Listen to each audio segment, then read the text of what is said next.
Hello and welcome back. Today's lecture is going to be on President LBJ, Lyndon Baines Johnson, and his vision for America, which he calls the Great Society.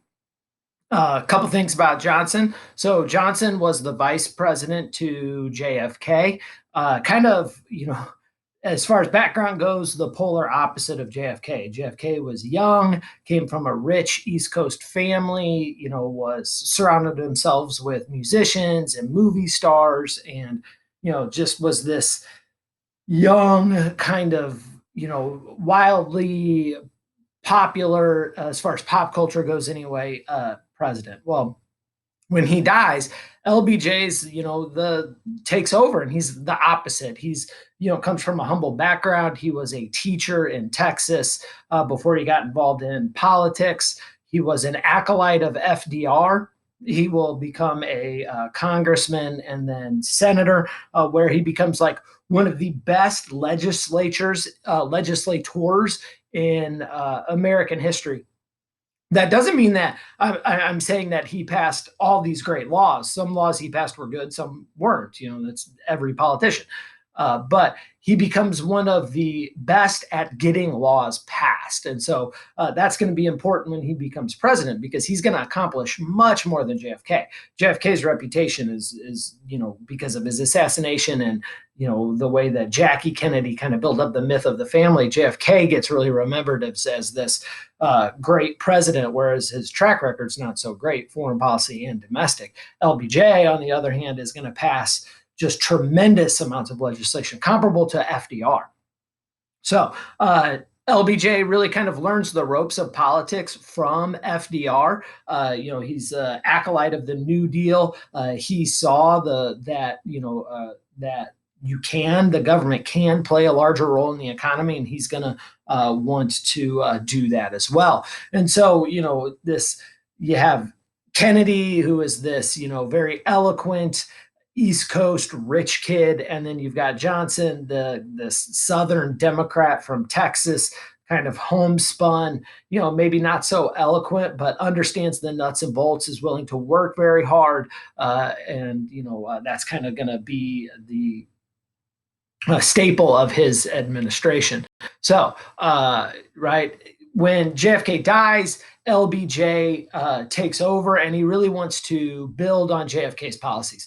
Right, JFK was kind of reluctant to get involved in the civil rights movement. LBJ is passionate about it. He's a true believer in equality between whites and blacks. So he wants to push on that and expand on that. He also is going to be an advocate for the poor. And so he'll later start what he calls his war on poverty, which is admirable in its motivation.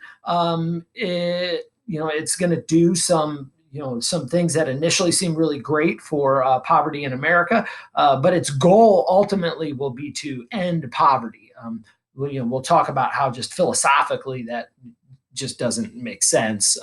Poverty is a percentage, so it's the bottom 20%. So there's always going to be a bottom 20%. So there will always be poverty because poverty is relative. The real issue, if you want to help poor people, is not to eliminate poverty, it's to increase the standard of living for poor people. Very technical argument. The economists out there understand what I'm talking about. If you don't bear with me, we'll get to that in a later lecture.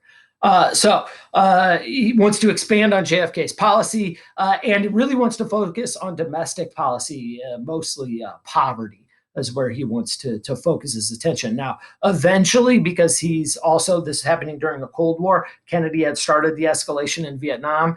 Johnson is going to be the guy that is really pushes for escalation in Vietnam. And so the hopes that he has of really being this domestic president and working on poverty, that will all be overshadowed by the Vietnam War. The Vietnam War will essentially suck all the wind out of that, all the money out of that, and his presidency will eventually be derailed because of the Vietnam War. So Johnson, like I said, is a really great legislator, a person who passes law, and he uses that when he's president. We've talked about in previous lectures how he essentially gets the '64 Civil Rights Act passed because he says if you love Kennedy, you'll vote for the Civil Rights Act. And Kennedy's wildly popular at the time, so he pushes that through. Also pushed through the '65 Voting Rights Act. And in a lot of ways gives the credit for that to Kennedy, and even though Kennedy's dead, Johnson is really the guy that pushed that through. I mean, I think this is something great that comes out of the Johnson administration. Is the America would be a completely different place without the '64 Civil Rights Act and the '65 Voting Rights Act, and he didn't really get much credit for that, even though he was the one that did it. He's also going to push through a bunch of legislation to try and expand, FDR's New Deal policies. Johnson, when before he became president, was actually ran the National Youth Administration in Texas, which was a New Deal policy. He's going to get a lot of this legislation passed by using what is referred to as the Johnson treatment. So as he's president, you're an intimidating person as the president just to begin with, but Johnson is also this like giant of a man. He towers over everybody else.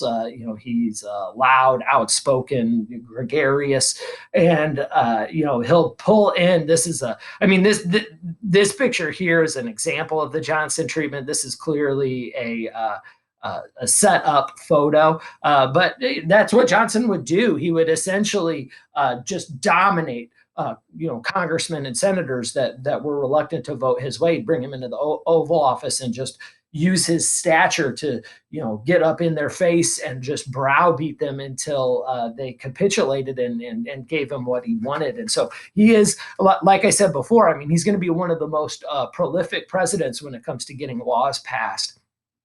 The Johnson treatment works. Here are actual pictures of the Johnson treatment. Imagine just this big, strong guy that might physically be able to beat you up, but also is the president and has all the authority inherent in that, essentially staring you down and browbeating you until you give in. Most people in that situation are going to give in. And so it ends up being a very effective way of getting the legislation he wants passed. So one of the first things, like I said, that he's going to push through is one that's near and dear to his heart, which is weird. Remember, he's a Southern Democrat, and it's going to be the Southern Democrats that actually are going to oppose him and filibuster the Civil Rights Act. So, I mean, he's kind of, breaking bad from the Southern Democratic stance, and he passes the Civil Rights Act, which prohibits discrimination, not just about race, but with religion, national origin, and gender.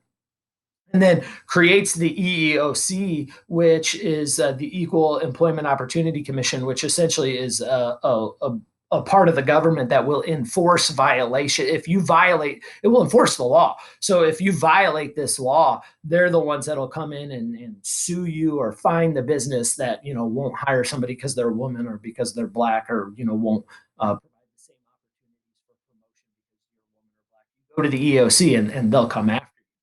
So he pushes through the '64 Civil Rights Act, and again, it really gives credit to the Kennedy administration. And this is one of the things that the Johnson administration, as far as history is concerned, he gives a lot of credit to the Kennedy administration, and the Kennedy people take that credit. And a lot of the Kennedy loyalists in the Democratic Party don't like Johnson. They're more than willing to take the credit from him. There's even some of them that think, well, Kennedy got killed in Texas. Johnson's from Texas. Maybe Johnson had something to do with it. I mean, that's wackadoo. That's not no evidence to suggest that, but people in Johnson's own administration, they're Kennedy loyalists, believe in, so they're willing to take this kind of credit. And Johnson really only ever gets the blame for stuff. I mean, one of the most iconic one of the most iconic protest chants in American history is, hey, LBJ, how many kids do you kill today?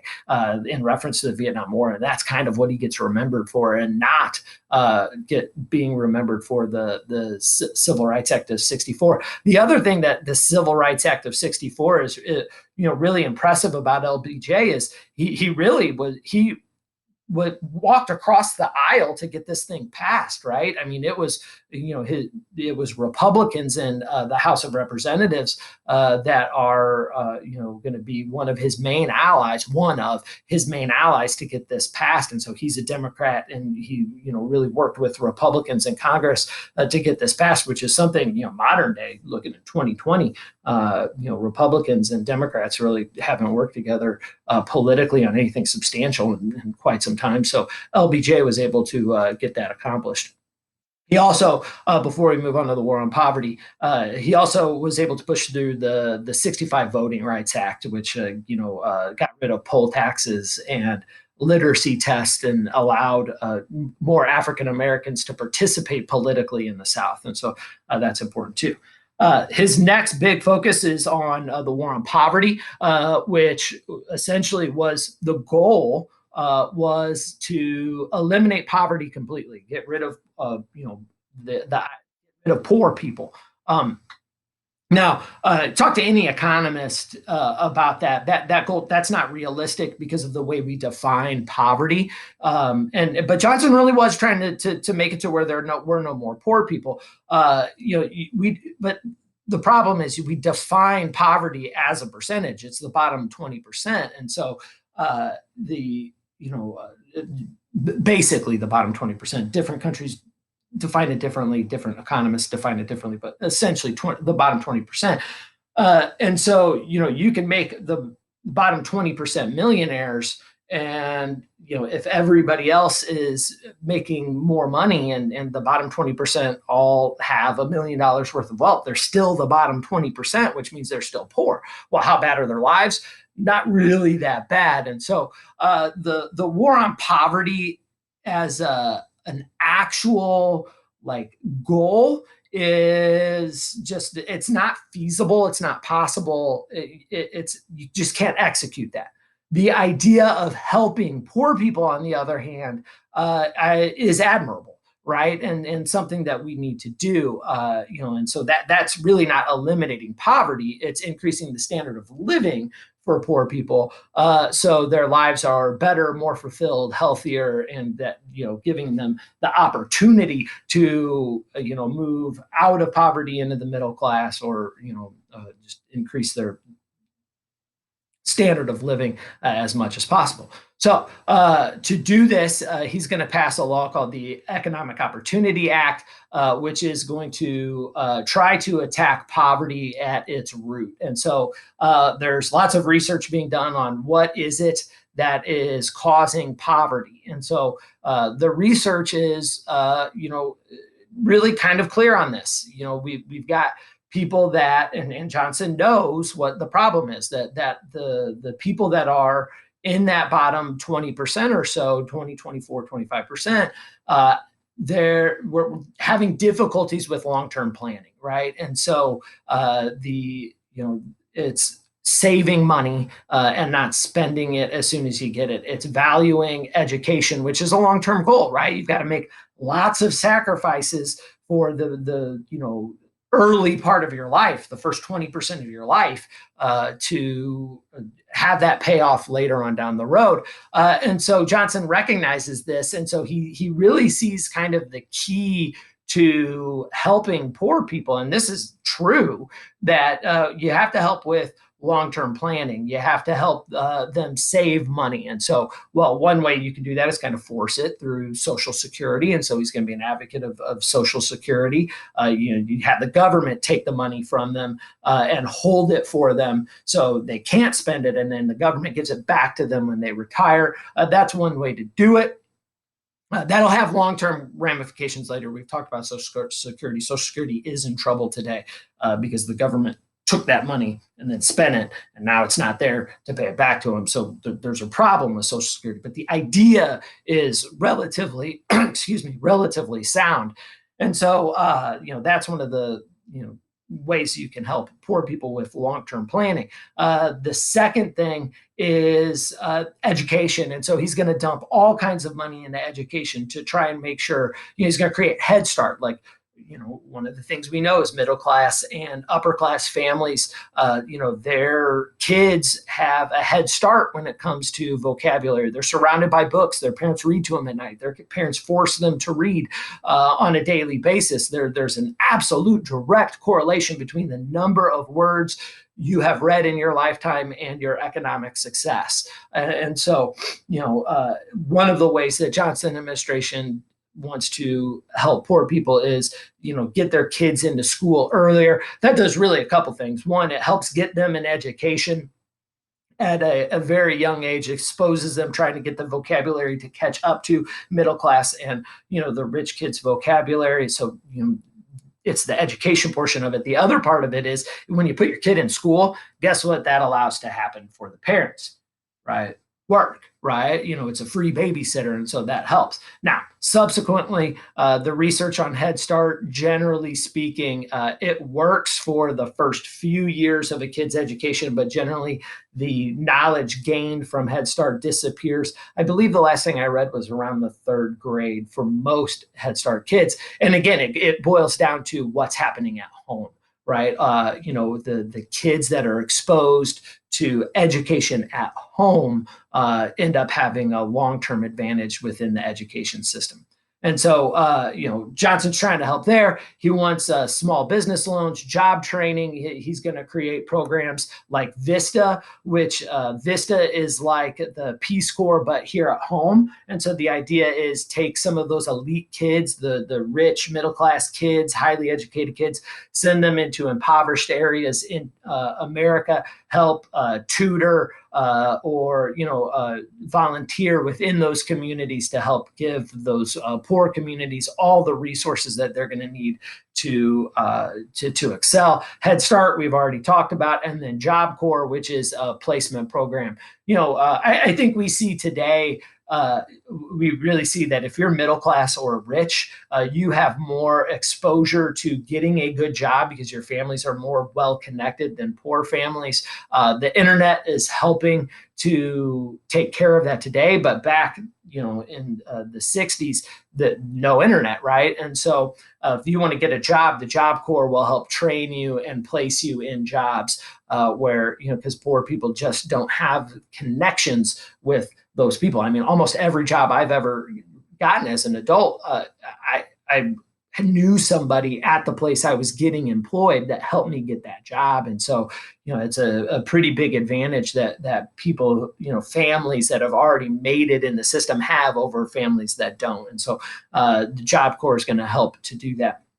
One of the other things that Johnson recognizes is that in poor communities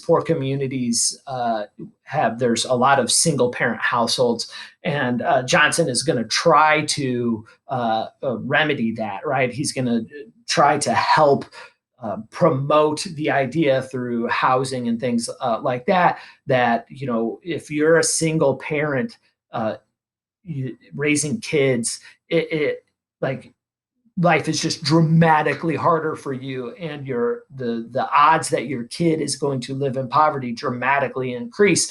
Unfortunately, what we'll see, and we'll talk about this later in a lecture on kind of the critics of the Great Society, is Johnson's efforts here actually backfire. During the 1950s, you see, particularly in minority communities, but low-income communities, the divorce rate and and it's not just the divorce rate, because middle class and rich families are relatively just as likely to get divorced as poor families, but they remarry.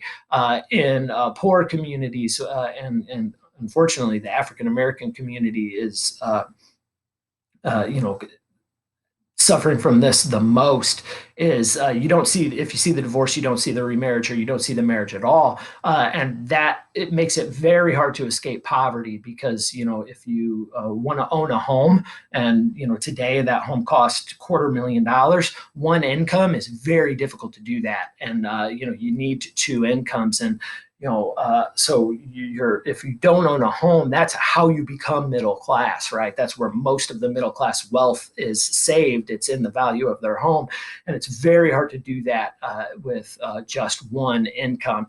Plus, if you're a single parent mom or dad, you're probably having to work multiple jobs to be able to make ends meet, which means you're not there to help educate your kid, which is what Johnson was talking about.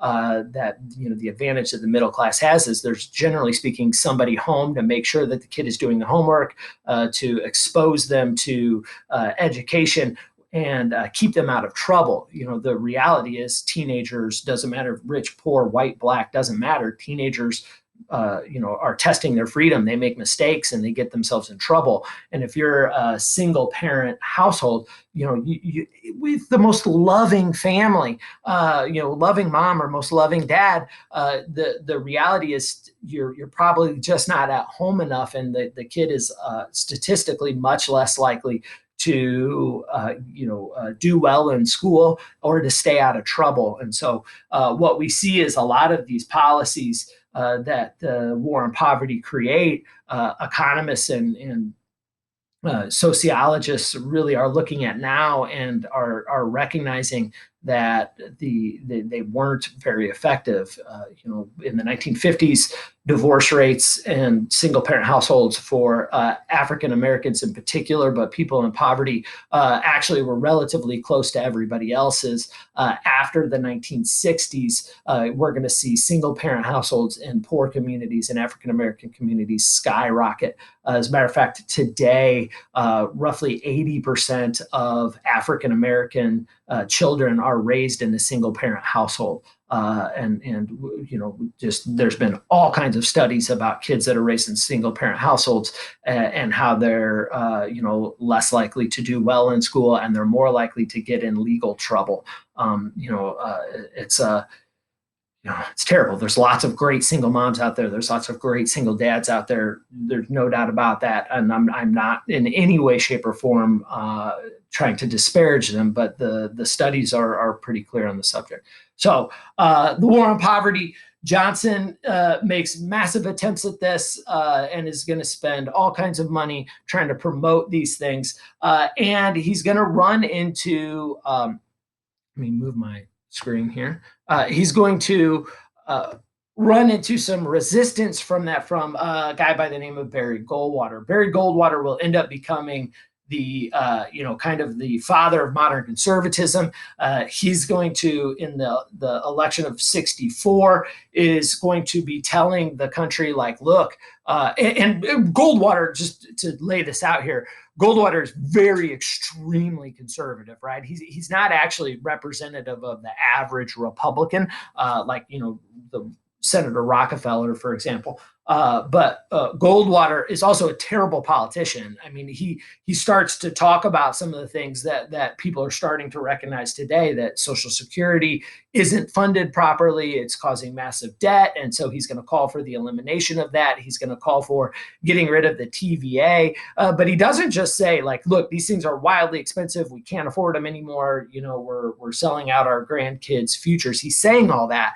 But what he does is he says it in like the craziest places. So he goes to a retirement community and tells them, we got to get rid of Social Security. Well, all those people in that retirement community depend on Social Security. I mean, millions of Americans do.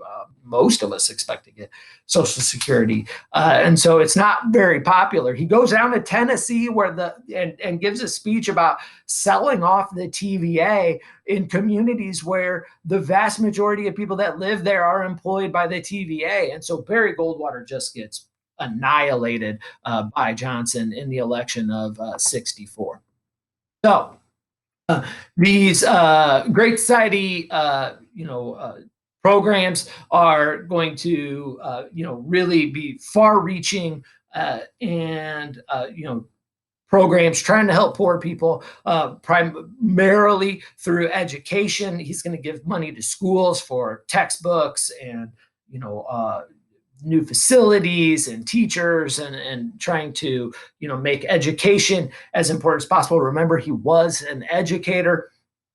This is he's helping to create kind of the modern education system as we have today. He's going to push through healthcare.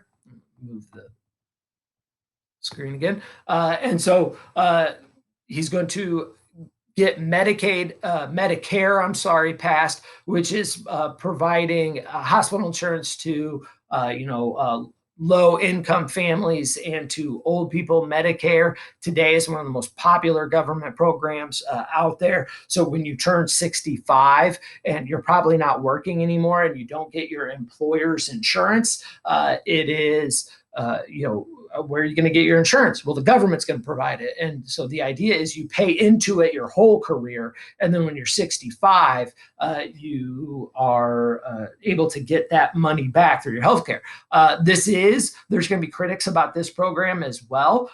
It's the most expensive government program today. It is the driving factor behind our current deficit. We're it's hard to keep track because of the coronavirus stimulus package, but I think $26 trillion in debt. Most of that is through Medicare. Medicare's in some pretty serious trouble. Financially speaking, it is one of the most popular programs in American history, and there are all kinds of people that are very dependent on it. The reason why it's so expensive is, when my young people don't really spend, the young people who don't get it, they don't really, their health insurance is relatively inexpensive because 20-year-olds tend not to go to the hospital. They don't get sick. Almost all of your medical expenses in your life happen when? Right before you die, because that's when you're the most sick. And so it's very expensive to provide. And particularly Republicans are going to complain about it later. The other side of that, however, is you want to have health insurance when you're older, right? You need to have that health insurance when you're older. And, nobody wants Meemaw to not get the care that she needs. And I'll be honest with you, when I'm 65, I'm going to need some health insurance, right? And so, there's problems with the program. We have to admit to it. We also need the program. We need to admit to it. I leave it to you guys to solve that problem. So again, and then Medicaid. Medicaid is Medicare. It's just designed for poor people. So if you remember War on Poverty, if you're poor, you probably don't have a employer provided health insurance program, and so you get sick too and you need health insurance. And so Medicaid is a program that is designed to provide health insurance to the poor. And so again, the driving factor behind today's debt, which is like I said, around $26 trillion, are three programs: Social Security, Medicare, and Medicaid. Discretionary spending like foreign aid and the military is a very small portion of our budget. We can cut those things, but we can literally cut all discretionary spending, which means all of the spending on federal funding for police, education, Congress itself, the military, and that won't even slow the growth of our deficit. Which really means there's four things. I said three earlier, but technically there's four things driving that $26 trillion of debt. And by the way, it's about 10,000 more dollars of debt every second. So those four things are Medicare, Medicaid, Social Security, and then interest on the debt. So vitally important programs causing some financial issues today. We'll talk about that more in depth in a lecture on critics of the Great Society. All right. Another part of the Great Society is going to be, I just can't figure out a place to put this, is going to be in housing. And so the FDR, recognized during the Great Depression that housing is an issue, particularly for poor people. Johnson recognizes that as well. And so he wants to help people have stable housing, right? You cannot escape poverty without stable housing. You don't have to own a home. Now, most people that make it in the middle class, they do it through home ownership. So that's very important. But a stable roof over your head is going to be a super important part of that. And so we're going to be able to do that through the government entity HUD, which is the Department of Housing and Urban Development. And so the idea is to produce about 250,000 homes across America that will charge very low rents if you qualify because you live in poverty. It's going to be Robert Weaver who becomes the Secretary of HUD, Housing and Urban Development. He's going to be the first African American cabinet secretary. So Robert Weaver here is going to be tasked with trying to make housing affordable for poor people. It's also going to try to revitalize some slum regions and build mass transit. So some of the biggest expenses for poor people are their house and a way to get to work. And so owning a car is expensive and out of reach for a lot of people. And so buses, trains, metro stations, all those kind of things are designed to help get poor people to work, to increase their standard of living. All right, the next issue, domestic issue that LBJ is going to take on is going to be immigration. He's going to really just change immigration in America forever.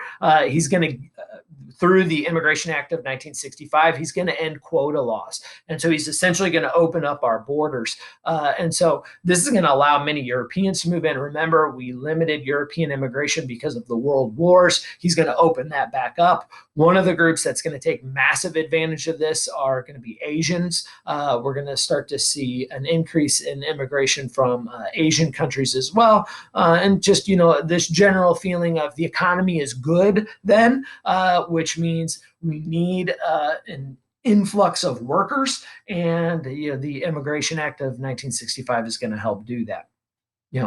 As far as immigration goes, and we've talked about this in previous lectures, America generally, when the economy is good, we want as many immigrants as possible to fill jobs that, maybe we don't want as American citizens. When the economy gets bad, America generally starts to not like immigration as much because there's this belief that, we need to conserve jobs for Americans. The best example of that was during the Great Depression in the USS St. Louis. So we talked about it in a previous lecture in World War II, where we didn't allow in these Jewish immigrants into America because we thought they were going to take our jobs. There's only 900 of them. And we sent them back to Europe, where most of them ended up back in the camps, and a third of them ended up dead in the Holocaust.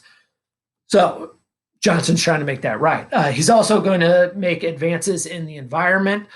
He's going to pass the Water Quality Act of 1965, which is going to require states to clean up the rivers. The federal government can do that because these rivers cross state lines.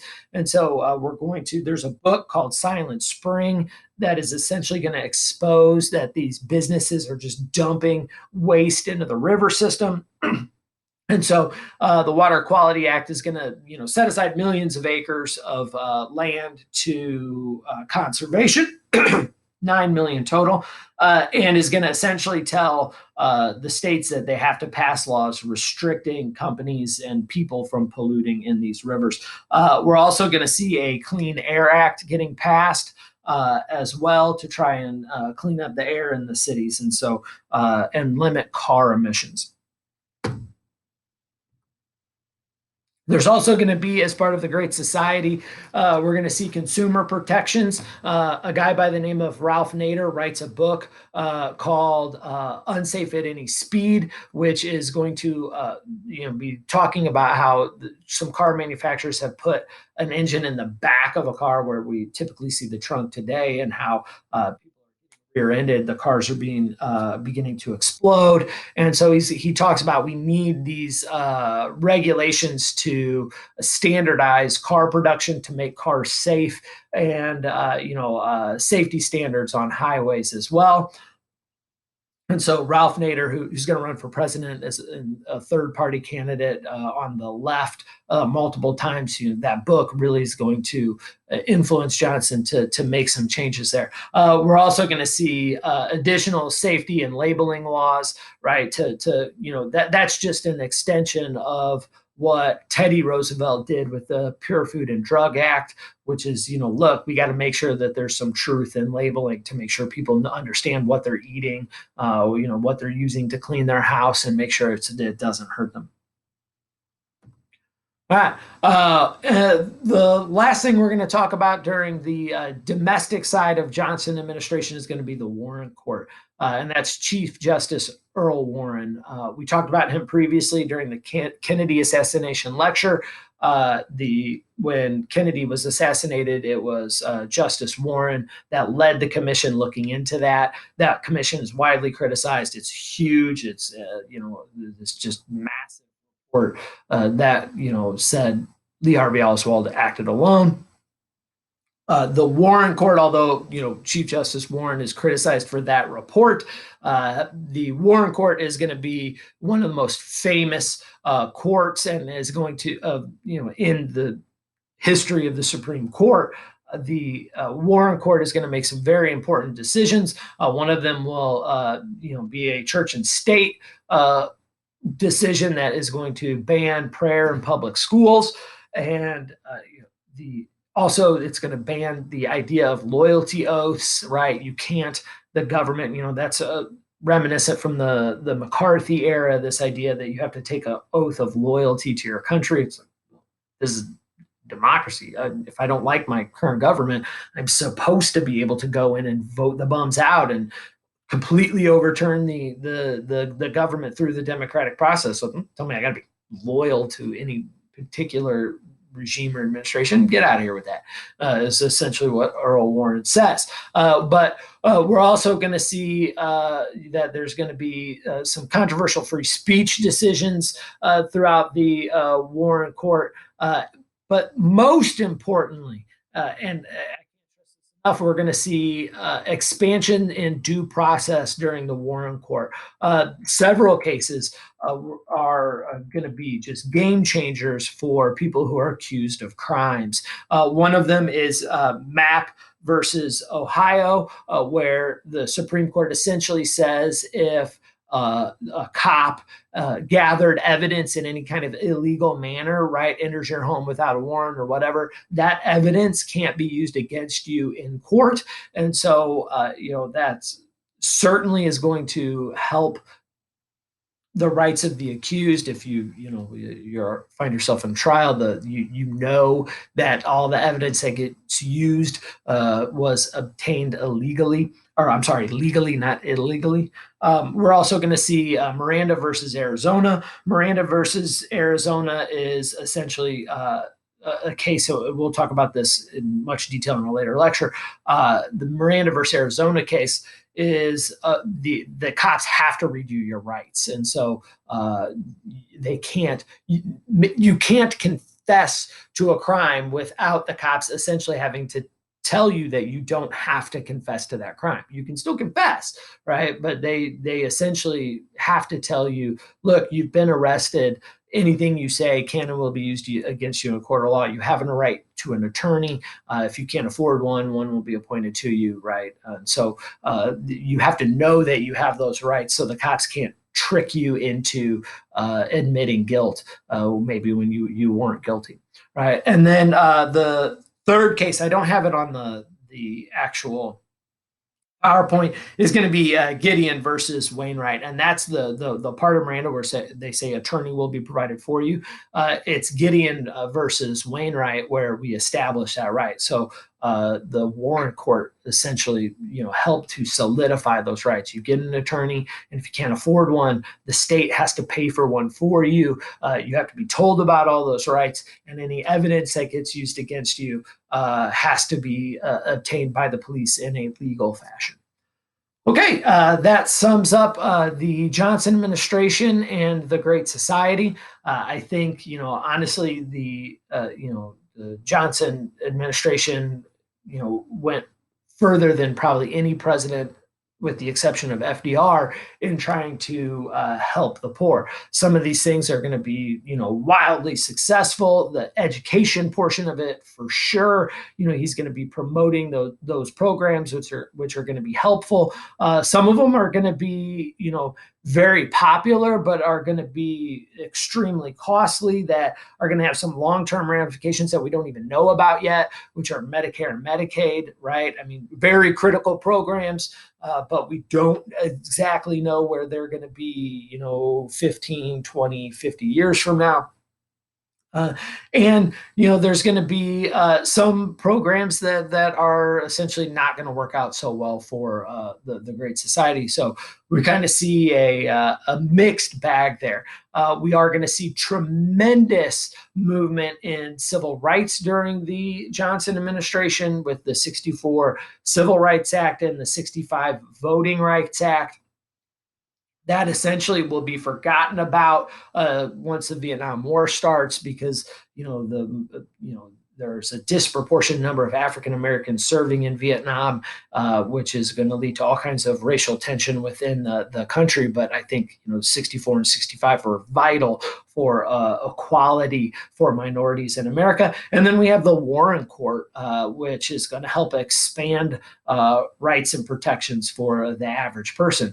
And then all of that is going to be tainted by our involvement in Vietnam, which ends up being a real quagmire. And so the Johnson administration, man, it's this like up and down roller coaster of success and failure. And, it's one of the more interesting administrations in American history. Thank you for your time. That concludes our lecture. Have a good day, and I will see you again shortly.